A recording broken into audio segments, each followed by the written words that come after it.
Hello, my name's Odile, and at the Christmas party I paid for, my sister looked me dead in the eye and said, "You can park cars. This is for family. Not thank you, not welcome, just that." That night, I sat by the kitchen door while they toasted to legacy at tables I paid to set. They called her the generous one, the visionary. She used my name to build her brand, and then erased me from the photos. And now I'm wondering, how long had they been planning to cut me out while smiling in my face? How many women like me are told they're overreacting, when in truth, they've just been too quiet for too long? Charleston had never quite felt like home to me, but I returned every Christmas out of habit. Duty, maybe. That year was no different. The lights strung across the grand veranda sparkled like they were auditioning for a catalog cover, and the air was thick with the kind of humidity that clings to your skin long after the sun goes down. I stepped out of the black car I'd rented, not flashy, just clean, holding my clutch in one hand, heels clicking gently on the brick pathway. The smell of roasted chestnuts and warm bourbon floated in from the backyard where the party buzzed. I had spent weeks finalizing the details: custom invitations, vendors from 2 states, a live quartet. Every linen napkin had been embroidered with the family crest I paid to restore. And yet, as I walked up the steps, no one was waiting. No warm embrace from my mother, no teasing from my brother, not even a passing, "Hey, good to see you," from any of the cousins. A young man in a black suit, probably a temp hired to park cars, stepped forward. "You here for the catering entrance?" he asked. Before I could answer, a familiar voice cut through the chatter from the side of the house. "You can park cars. This is for family." Isolde's voice rang out, crisp and bright like she was announcing the toast. Laughter didn't follow, but a silence more painful than any mockery did. That was my sister. Half a glass of champagne in, fully dressed in a smugness she'd perfected over the years. She didn't even look at me when she said it. I froze. My hand clenched around the clutch as if it were some kind of tether to reality. I opened my mouth, but nothing came out. Around me, heads turned, and then just as quickly turned away. Someone coughed. Another adjusted their tie. No one said a word. Not even my mother, who stood 10 feet away talking to Mrs. Dunn from the Charleston Women's League. She glanced at me, lips pursed into a line so tight it looked like she was trying to sew her face shut with silence. I didn't cry. Not then. Not even later. Instead, I smiled. Small, mechanical. I thanked the valet, turned around, and walked around the side of the house toward the back. By the time I reached the rear patio, the jazz band had started up again. Guests were dancing under the soft amber of the string lights. Children darted between legs, carrying cookies and half-melted candy canes. From the outside looking in, it was a picture-perfect Southern Christmas. Inside, though, I was reeling. There was no assigned seat for me at the main table. Instead, a card marked "Staff" had been taped to a chair near the kitchen entrance. It was the kind of folding chair they used for overflow seating at family reunions, the ones kept in storage with the rusted hinges and the peeling faux leather, the kind you give to people you want out of your photos. As I sat, a server passed by with a tray of crab cakes. She paused, lowered the plate, and then hesitated. She wasn't sure if she was supposed to offer one to me. I nodded politely and took one, even though my stomach had tightened into a knot the size of a fist. Next to me, a younger cousin leaned in to whisper something to her boyfriend and giggled. I recognized the dress she wore. It was a replica of the one I'd once worn to a foundation gala in New York. Back then, Isolde had called it a bit much. Now her protege was parading it around like royalty. A niece I had helped get through her first year at Tulane walked past without acknowledgement. No hug, no glance. I noticed who avoided my eyes, who sipped their drinks and turned their backs, who offered half-hearted waves from across the patio. Invisibility is never instant. It starts small, like a soft corner being sanded off. One mention of your name left out here, one invitation delayed there. Over time, you find yourself edited out of the very story you helped write. I stared down at my champagne flute, full, untouched. Tiny bubbles rose and popped quietly at the top, like secrets too delicate to say out loud. Then I looked up and watched the waitstaff carry tray after tray of hors d'oeuvres across the garden. I had paid for every tray, every glass, every napkin, every floral centerpiece lining the long white-clothed tables with those gold-embossed place cards. I had even offered to cover the pianist's travel from Atlanta when Isolde said her budget was a little tight this season. And yet, I was here, back by the kitchen. I glanced around at the faces glowing under twinkle lights and warm wine. Their laughter floated like background music to my realization. If I vanished right now, I thought, would anyone notice? Or just be relieved that the inconvenience had resolved itself? The thought settled in, heavy. But it didn't crush me. No, it anchored me. I stood up slowly, my chair scraping softly against the stone. I walked over to the edge of the patio, where I could see the whole party. I observed, not as an outsider, but as the one person there who knew exactly how this moment had come to be, who had built it, funded it, made it shine. They thought they had diminished me by pushing me to the margins. They had no idea. I paid for every glass poured tonight, and yet somehow I was the only one served humiliation. My heels clicked against the polished hardwood as I walked back inside, the distant sound of the string quartet still curling through the night air behind me.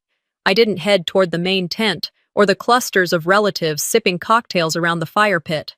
I veered left, down the hallway where vendors typically regroup, past the pantry door, past the narrow service corridor I'd once walked barefoot as a child to sneak another slice of pie when I was supposed to be asleep. I needed air, but not the kind outside. I needed the quiet kind, the type found in overlooked corners where the party lights didn't reach. That's when I saw him, a staff coordinator in a navy blazer with a Bluetooth headset dangling around his neck, leaning against a marble counter and scrolling through a tablet. He looked up, gave me a polite smile, and returned to his screen. Something about the movement caught my eye, the column of line items, names, amounts, logos of vendors I had personally recommended. I stepped closer, calmly, without announcing myself. I glanced at the tablet, my eyes locked on the heading. Billing, Cranley Foundation, Isolde Cranley. For a second, I thought maybe it was just one portion, the florist, the sound crew.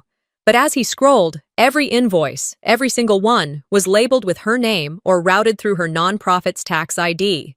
Not one mention of mine. She hadn't just taken the credit. She had officially, legally, declared ownership of the entire event. Before I could stop myself, I asked, "Excuse me, did those invoices originally come through me?" The coordinator blinked, surprised. "Oh, we were told everything for this event goes through Ms. Cranley's office. It's been that way for the past few years." He didn't say it cruelly. He was just doing his job. Even the AV team, the rentals, the catering? He shrugged, hesitant now. "It's always billed to the foundation. That's been standard." I nodded, murmured a thank you, and walked away. I didn't storm, didn't gasp. I barely even blinked. But inside, it was like my name had been scraped off the walls of this house, one receipt at a time. I wandered back toward the main garden, hands folded over my clutch like I was keeping my composure sealed inside it. That was when I saw her again. Isolde, laughing with a group near the patio bar, a flute of champagne raised like some damned victory banner. "She's really the heart of the family," someone said behind me. I didn't turn to see who. I didn't need to. That sentence had been said so often, it might as well have been printed on napkins. I made my way across the yard to where my mother stood with two other women, neighbors or old family friends. Clara Ann was always good at playing hostess. Her voice carried just enough warmth, her posture tall and gracious. She looked like the kind of woman who'd birthed a southern dynasty, even if her crown was mostly made of polished illusion. When the ladies excused themselves, I took a breath and stepped forward. "Mom," I said gently, "can I ask you something?" She gave me a quick once-over, then offered that same tight smile she gave telemarketers. "Of course, dear." I just noticed the entire party is billed through Isolde's foundation. Even though I didn't want to finish the sentence. It felt pathetic. Her expression didn't change. "I was hoping there might have been a mistake. I thought everything would be in my name." She sipped her drink, nodding slightly. Honey, don't make it a thing. You have money. She has the stage. Families work like that sometimes. The words didn't sting like a slap. They didn't need to. They settled under the skin like cold water soaking through fabric. Right, I whispered. She leaned in, lowering her voice like she was giving me some sage advice, not dismissing me. Isolde knows how to make people feel inspired. It's not just about footing the bill, Odile. It's about presence. That was it. That was the moment. Not the public insult, not the receipts, but this. My own mother looking at me like all I'd done was write a check and not dared to ask for a seat at the table. I nodded again. I think I even smiled, because if I didn't, I might have screamed. Instead, I turned and walked back through the rose-lined archway toward the front of the house. I needed to breathe. I needed to get away from the clinking glasses and soft jazz and the gentle, constant tug of irrelevance they'd dressed up in Southern charm. Behind the side driveway, there was a gravel path that curved toward the guest house. I followed it until the voices dulled. The moon had risen higher now, silvering the tops of the oaks. And there, in the quiet, came the memories. Birthday parties where I brought the cake and no one remembered I'd baked it. Graduation gifts signed by everyone else after I'd sent the check. Photos cropped, so I was barely a shoulder in the background. I had always been the infrastructure, never the inscription. A dozen instances flashed through me like a silent film reel, each one a small revision to the family story until I became a name only uttered when money was needed. Back near the tent, I could hear my sister speaking into a microphone. "We honor legacy here tonight," she said. "We honor family." I didn't need to look.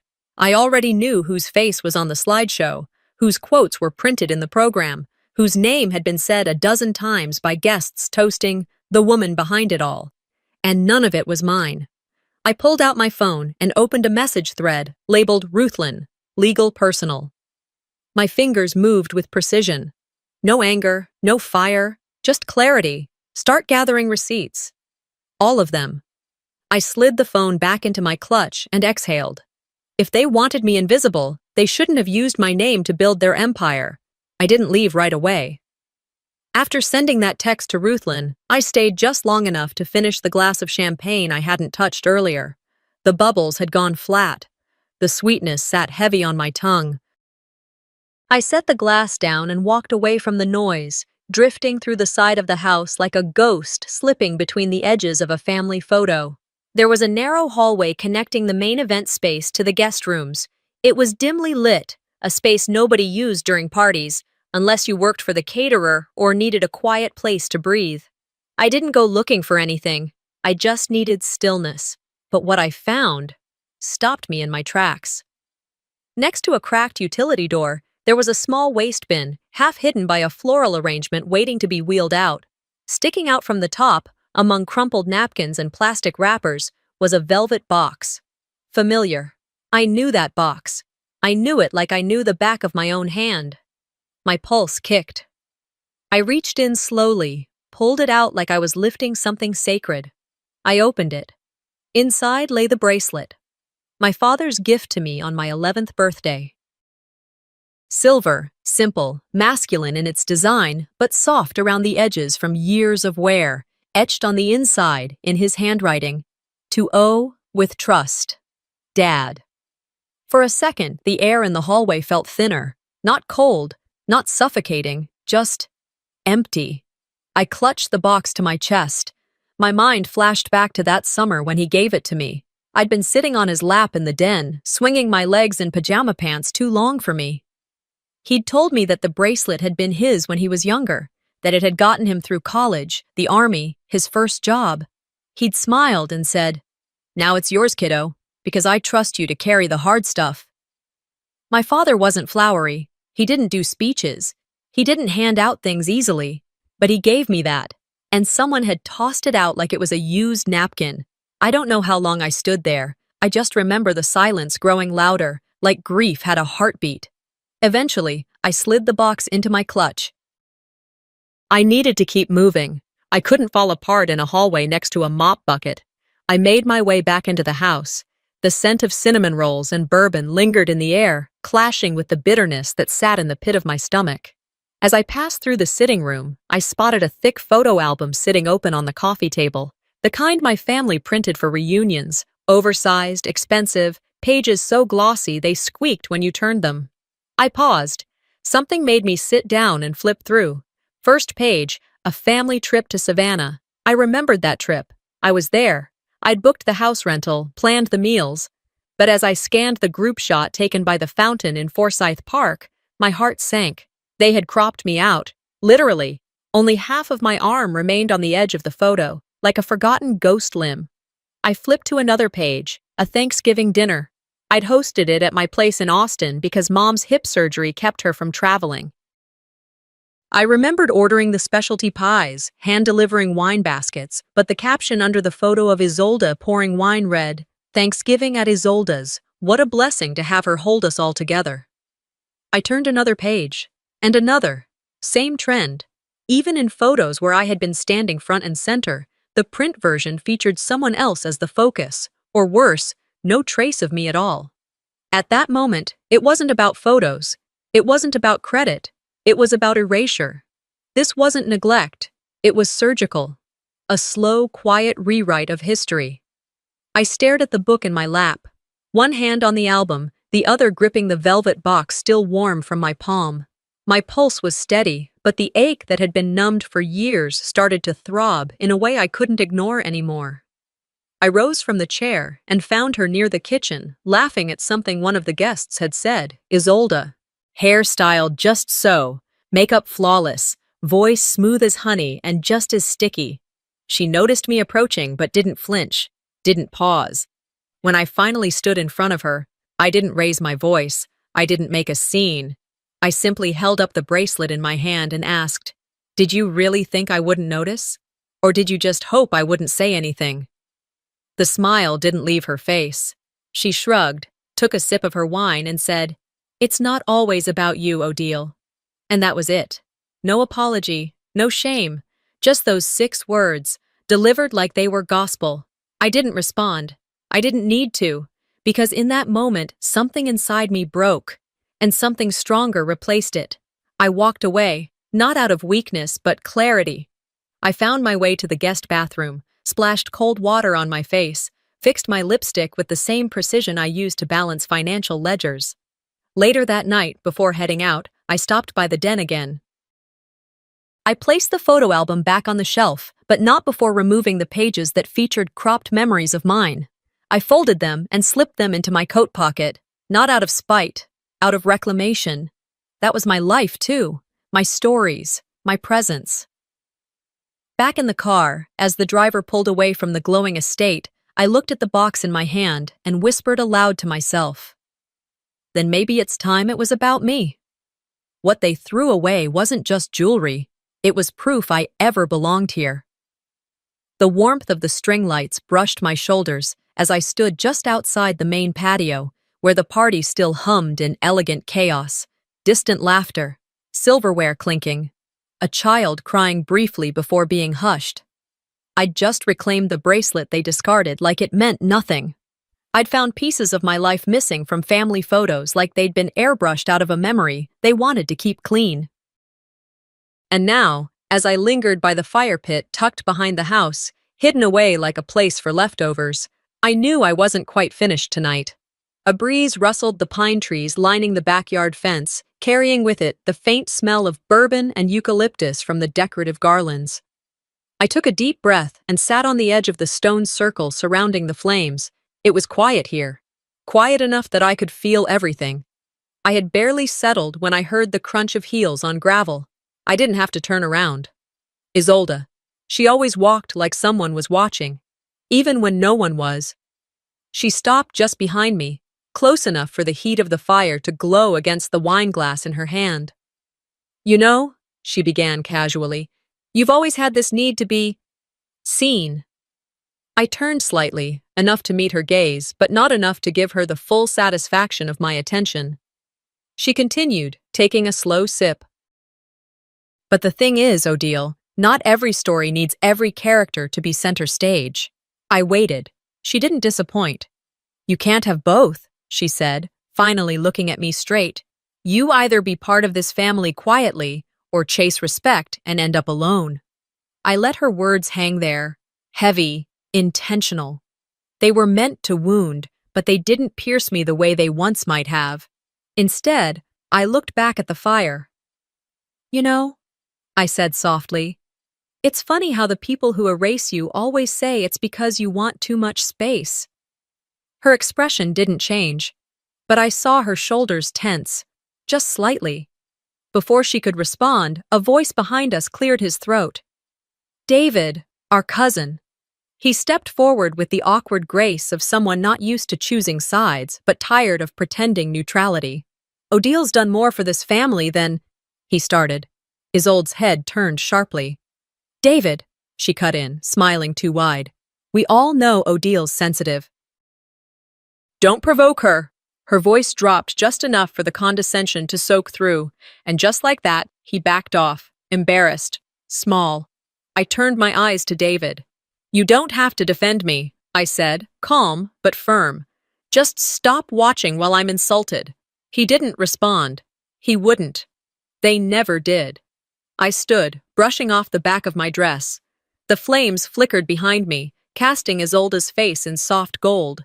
She still wore that look, like she was the reasonable one, like I was the disruption. I didn't give her the courtesy of another word. I walked back toward the house. The party had mellowed. The guests were looser now, their laughter louder, their grip on social cues a bit less disciplined.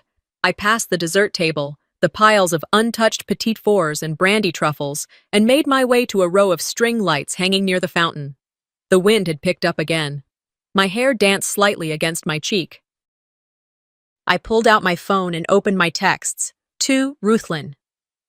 Confirm who else benefited from accounts under my name. I want records. I hit send. Then, slipping the phone back into my clutch, I turned toward the main tent. I could still hear Isolde's voice in my head, warning me, be part of this family quietly, or end up alone. I stepped through the arch of white roses framing the dining space, where a few late stragglers nursed their drinks and hovered near the makeshift dance floor. Someone had placed a microphone stand near the dessert table, leftover from the toasts. A couple of servers were repositioning chairs, prepping for the inevitable cleanup. I didn't ask permission. I didn't wait for a cue. I walked up, tapped the mic once, just enough to get their attention, and cleared my throat. A few heads turned. I won't keep you, I began, voice steady but not cold. I just wanted to say thank you for showing up tonight. I glanced around the room, not for validation, but to make it clear I was aware of every person who avoided my eyes. This family means different things to different people. For some, it's tradition. For others, it's structure. And for some of us, it's history we were told to carry but never allowed to write. A couple of people shifted in their seats. I hope tonight's warmth reminds us, I continued, that love doesn't ask one to vanish in order to be accepted. I stepped back from the mic. There was no applause, no cheers, just the soft hum of confusion.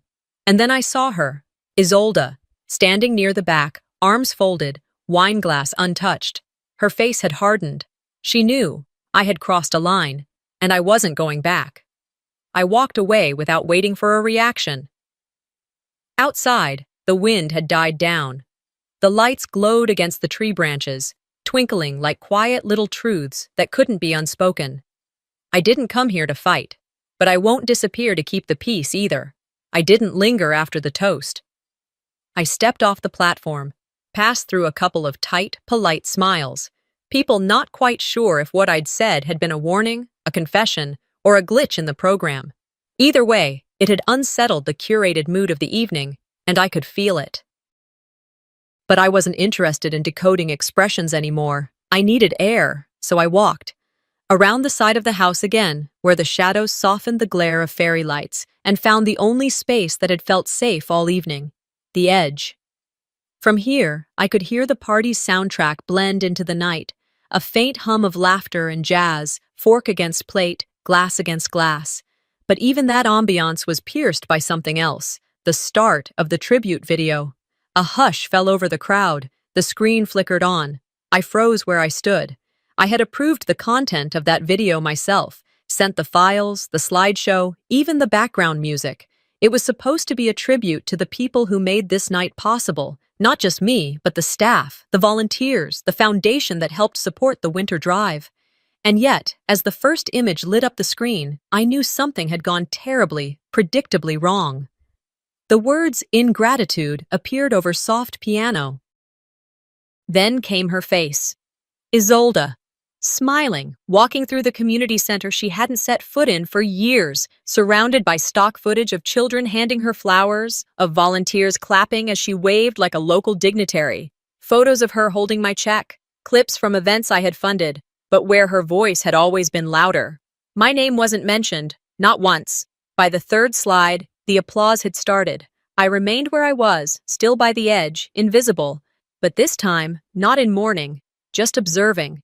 The video played on, gently, perfectly edited, polished to a shine so bright it blinded everyone in the room to the theft happening in real time. When it ended, there was a toast. I heard her voice over the mic, heard her say, "This family gives. This family shows up. That's what tonight is about." People raised their glasses. I stood there, letting it all wash over me, like standing in rain with no intention of running for cover. 5 minutes later, after the attention had turned to dessert and small talk, someone stepped up beside me. I turned slowly. Ray. He was young, maybe mid-20s, wearing black jeans and a pressed shirt with his name embroidered on the pocket. He was part of the AV team, someone I'd emailed with once or twice during planning. "Miss Farrow," he said, voice low. I nodded, acknowledging him, unsure what he wanted. He glanced around quickly, then extended a small flash drive. "This was the original file," he said. "The one you sent. It got swapped." I blinked. He didn't elaborate. "I'm not saying anything happened," he added. "Just thought you might want to have the one you actually approved. For your records." I looked down at the flash drive resting in his palm, clean, unlabeled. I took it without a word. My fingers closed around it with the same stillness I'd held the velvet box earlier. "Thank you," I said quietly. He nodded once and disappeared into the moving crowd. It was a small act. Quiet, but it was the first solid proof I had that I hadn't imagined any of it. There were always two stories happening in that house, the one they told and the one I lived through. And for once, I wasn't the only one who'd seen both. With the flash drive in my pocket, I made my way to the back study, a room few guests used anymore. The house was large enough that there were still untouched corners even on a night like this. I shut the door behind me, let the noise dull into a faint thrum. From my clutch, I retrieved the folder Ruth had prepared for me earlier that week. Inside, paperwork, not emotional letters, not dramatic ultimatums, just cold, detailed documents, legal records, draft language for civil action, notes from our forensic accountant. There were dates, figures, event logs, donor records with my name used without consent. Donations rerouted through Isolde's Shell Foundation while she stood on stage thanking herself. I stared at the pages for a long time, not because I doubted the validity, because of what it meant. There's a difference between being hurt and being used. One breaks your heart, the other insults your intelligence. I wasn't broken, I was insulted. My phone buzzed on the desk. It was Ruth. I picked up without speaking. "We've found 2 more, she said, voice low, steady. "Your name was used to claim donor matching for a gala last spring. Another one before that. Neither credited you." I let out a breath, slow and calm. "Let's compile everything," I said. "I don't want noise. I want clarity." There was a pause. "You sure?" she asked. "Yes." Another beat passed. "I'll get it to you by Monday." I thanked her and ended the call. Then I pulled the flash drive from my coat pocket and laid it next to the legal folder. 2 truths. One quiet, one documented. Let her have the spotlight. I'll take the power. The morning after the party arrived too bright for the little sleep I'd gotten. Sunlight pushed through the blinds in the guest house, slicing across the duvet like lines on a ledger. I lay still for a moment, breathing in the silence. The main house was a few hundred feet away, probably buzzing with hangovers, leftover desserts, and whispered postmortems about my toast. Let them whisper. After dressing, I gathered the small box I'd prepared the night before and slipped it into my handbag. One last act of grace before the curtain closed. I wasn't doing it for show. I had promised my niece Maisie that I'd bring her something before I left Charleston. And unlike some people in this family, I didn't break my word when the attention faded. The walkway from the guest house to the side entrance of the main house was lined with magnolia leaves crushed into the flagstone. My heels crackled over them. I passed a few house staff clearing up glassware and centerpieces, their nods brief but respectful. Maybe they'd heard, maybe not. I didn't need them to. I was done performing. Maisie opened the door herself, still in pajamas with candy canes printed on the fabric, her curls wild from sleep. "Auntie O!" she grinned, throwing her arms around me. I smiled, bending slightly to return the hug. "I brought you something. Thought you could use it for the new semester." I pulled the small package from my bag and handed it over. She tore into the paper with the kind of glee that made my chest ache. Joy that was still pure, untouched by the politics that poisoned the adults in this family. Inside was a set of pastel-colored gel pens, a hardcover sketchbook with her name engraved on the cover, and a charm bracelet shaped like tiny books, one for each subject she loved. Her eyes widened. "This is so cool! Thanks! Mommy picked the perfect stuff!" I froze. "Excuse me?" Maisie held up the tag that had fallen to the floor. In perfectly looped cursive, it read, "From Auntie Isolde." My hands went cold. I didn't correct her. I didn't take the gift back. I just smiled, told her to keep drawing, and excused myself before the tears that were hot behind my eyes turned into anything she could see. Outside, I called Ruth. She picked up on the first ring. "They're still coming in," she said without greeting. "3 vendors have called this morning asking who's paying the remaining balance." I pressed my fingers against my temple. "And what's the total?" "As of now, just under 30,000, and climbing." I didn't blink. "Send official revocations to each. Email and physical copies, effective immediately." "You got it? Want to hear something better?" "Always." "The AV team. They're refusing to release the final event footage until the balance is cleared. They don't want to deal with split billing confusion." I closed my eyes and allowed myself a full breath. Let them hold it. Let them hold everything. As Ruth worked through the list, I turned toward the garden, where the party tents from the night before were being disassembled. The sight of them folding white linens and unplugging chandeliers felt strangely poetic, like the undoing of a lie. Back in the study later that afternoon, I drafted the final notice myself. Ruth would handle the legal formatting, but the sentiment needed to come from me. I wrote it cleanly, without emotion. To Isolde Cranley. Subject: Notice of Financial Responsibility.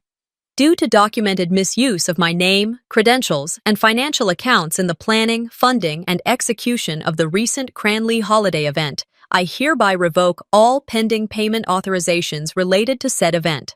All outstanding invoices, contracts, and vendor obligations shall be redirected to the party publicly acknowledged as the host, you. This notice is legally binding and effective immediately. No signature flourish, just my name typed at the bottom. Odile Farrow. Before Ruth could send the copies, the calls began, first from a florist in Colombia, then the dessert caterer, finally the tent company. Each explained, politely but with growing concern, that they hadn't received full payment and that Ms. Cranley had not responded to recent emails. I gave them Ruth's direct line. Then I turned off my phone. I didn't need to hear the scrambling. Word spreads fast in Charleston's social circuits. By early evening, one of the major donors from Isolde's foundation had quietly withdrawn his pledge. A luncheon she'd been scheduled to headline that Thursday was postponed indefinitely. And me? I took a walk. No headphones. No phone. Just the sound of my own footsteps and the occasional chirp of cicadas hiding in the winter shrubs. Somewhere between my 3rd and 4th lap around the block, I realized how long it had been since I'd done something that wasn't reactive. that wasn't in response to being erased, ignored, or used. I stopped near a small bench under a pine tree and sat, letting the silence cradle me. Ruth would handle the cleanup. The vendors would be fine, paid by the right person, for once. And Isolde?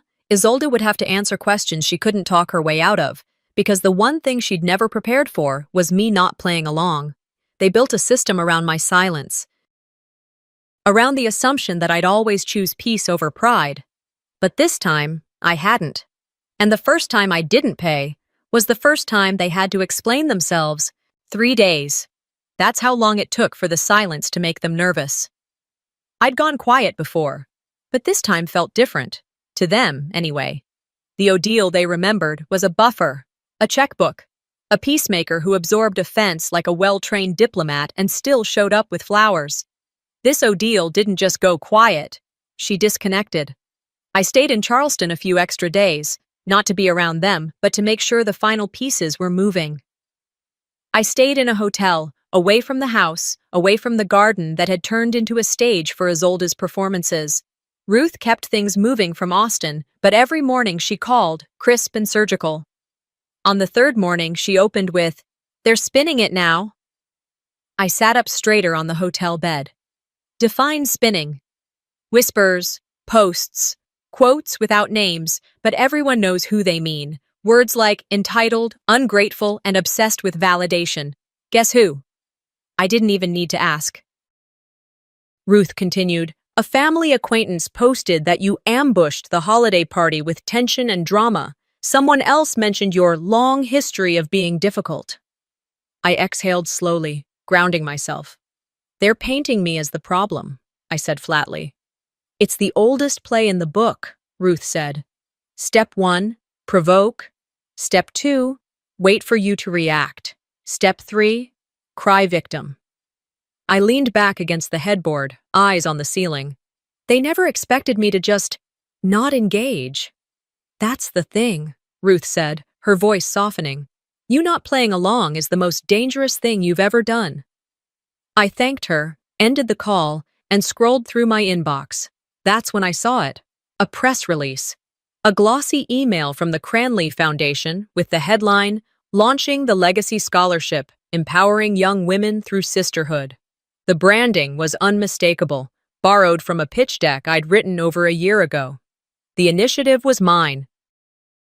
I'd proposed it, funded its research phase, even sketched the program's first draft over coffee-stained napkins in Ruth's kitchen.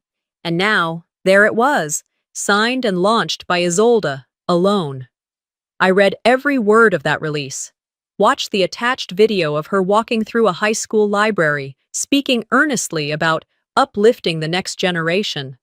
I watched her thank the foundation's private funder, never naming me, but gesturing vaguely to strong women who came before. I didn't feel rage, not yet.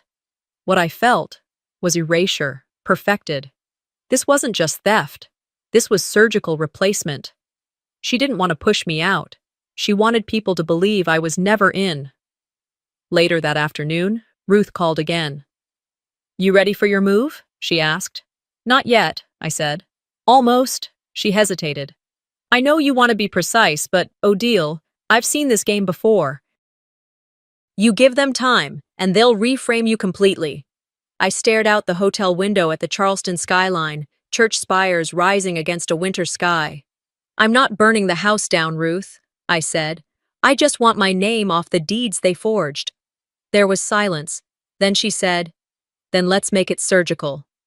That night, from the small desk in my hotel room, I composed a cease and desist letter. It wasn't aggressive, it was precise. To whom it may concern, the recent public announcement and branding of the Cranley Legacy Scholarship contain multiple intellectual elements directly derived from private proposals and drafts authored and funded by Ms. Odile Farrow. No consent has been given, nor credit acknowledged. This letter serves as formal notification to cease and desist all current promotional usage of said branding, language, and initiative structure. Legal action will proceed if this matter is not rectified within 10 business days. Attached. Copies of my original concept paper, timestamps, emails. I had Ruth's law firm send it directly to the Foundation's media team. Isolde's board of directors, and the local press quietly known for fact-checking. Then, I deactivated all my social accounts, not out of retreat, but clarity. If they needed noise to survive, I'd starve them with silence. By the end of the next day, the scholarship site had gone offline. No public statement, no apology, just gone. 2 days later, a former board member of the foundation posted cryptically, "There's always more to the story. Accountability matters." The comments section exploded. I didn't reply. I didn't need to. The calls came next, not to me, but to Ruth's office. Requests for clarification. Suggestions to meet in person and sort this out as family. One of my cousins even left a voicemail saying, "Odile, I don't know what you're doing, but it's making people uncomfortable." That was the point. Let them sit in discomfort. Let them whisper in group texts, avoid eye contact at fundraisers, shift in their seats when my name comes up. Because every time they said I was overreacting, they documented their fear. Every time they denied wrongdoing, they repeated my name. Let them keep talking, because now every word is a confession I'm collecting. The stillness in my hotel room that morning was intentional. No music, no news, no email notifications, just me, sitting at the edge of the desk with a cup of black coffee going lukewarm, the curtains half drawn, and my laptop open to one single browser tab. I hadn't posted anything in months. My social media accounts were mostly dormant, clean, neutral, boring to the average follower. No family photos, no status updates, not even a professional plug. I kept them for documentation, for watching. Today, I logged back in not to comment, but to leave a record, not a speech, not a fight, just the facts, lined up, time-stamped, unemotional. I uploaded a set of images. First, the original donor agreement with my signature, dated. Then, the foundation ledger showing rerouted funds, screenshots of the scholarship proposal, the first email where I pitched the idea, the RSVP list I'd compiled for the initial fundraising dinner. And finally, 2 legal cease and desist letters, one for misuse of intellectual property, the other for false representation. No caption, no hashtags, no please read. I hit publish, then I closed the laptop and walked away. I left the room, went down to the lobby, and ordered another coffee to go. The barista asked how my morning was going. "Productive," I said. I sipped slowly, stepping out into the brisk Charleston air. The holiday decor was still up, wreaths on windows, garlands over storefronts, and pedestrians in scarves juggling cups of cider. I kept my phone off, because it didn't need to be on. The truth didn't need my presence to move, it just needed to exist. By mid-afternoon, Ruth's call came through on the hotel line. "You've started something," she said. "I know," I replied. "There's chatter. Real chatter. Donors are calling. 2 have already pulled out. One board member emailed a resignation. I didn't speak. You want the highlights?" "Sure," I said, walking toward the waterline. The wind whipped off the harbor, making my scarf dance at my collar.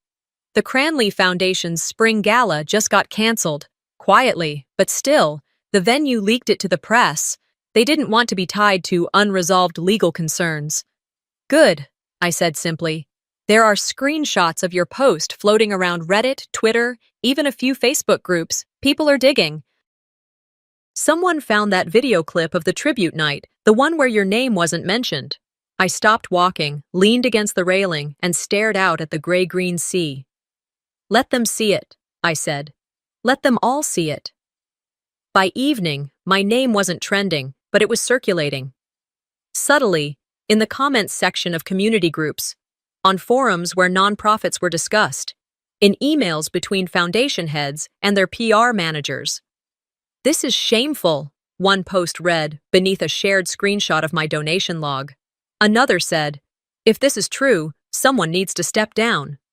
And one that cut the deepest. "Makes you wonder how many times this has happened to people who didn't have receipts." I didn't engage. I didn't even read them all. But Ruth did, and she documented every one. That night, after dinner alone at a quiet restaurant near the water, I returned to my room and began my final step. I logged into my personal banking interface, Under recurring transactions, I unchecked every box linked to the Cranley family. Monthly rent coverage for the family house, gone. Education fund auto deposit for Maisie's private school, removed. Annual donation to the memorial church under the family name, terminated. I pulled up my phone and began blocking. One by one. All of them. Except Ruth. A few hours later, as the city settled into sleep, Ruth called again. You ready for the next part? What now? You just set off a domino. The house? What about it? Mortgage lender released a notice this evening. The house is in pre-foreclosure. Isolde's name is on the refinancing agreement from last year. She didn't make the last 3 payments. She thought you had it on autopay. I let the silence stretch between us. Then I said, she'll figure it out. She's also behind on tuition. For Maisie? Yep. She has a trust. Not anymore. It was under your name. You dissolved it last month. I didn't smile.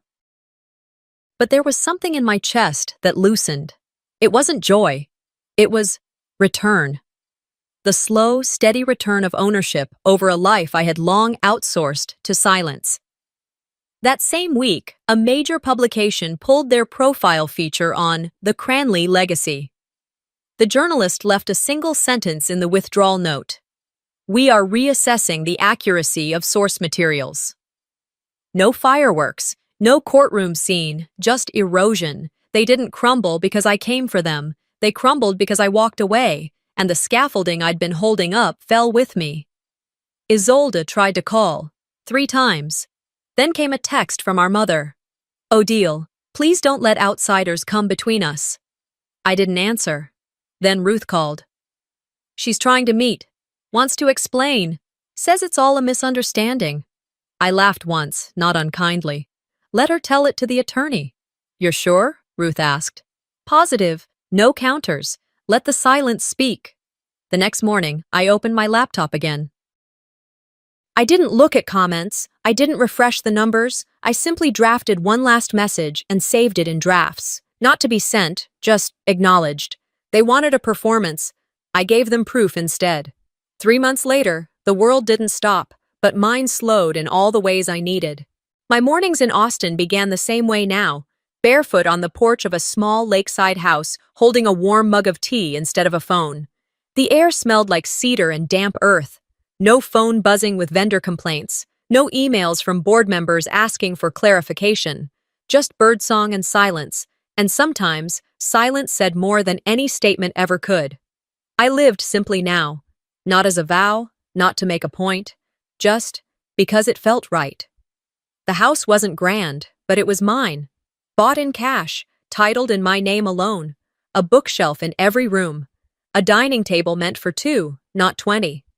The walls held no portraits, only pieces of art from women I'd helped through the new financial literacy workshops I'd started quietly in town. Some were messy, abstract, others careful and exact, all of them real.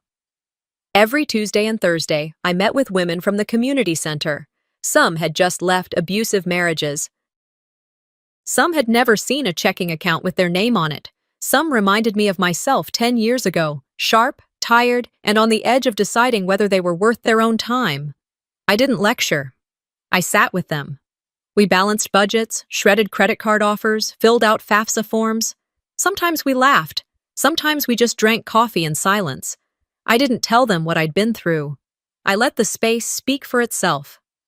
One morning, as I stacked leftover pastries into to-go bags for one of the women with 2 kids, Ruth pulled up in her silver hatchback.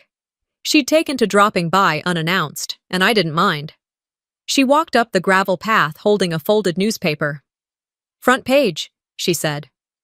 I wiped my hands on a towel, took the paper, and glanced at the headline. Charleston's Civic Star faces financial reckoning. Under it was a photo of Isolde, looking thinner, paler than I remembered. Her eyes didn't meet the camera.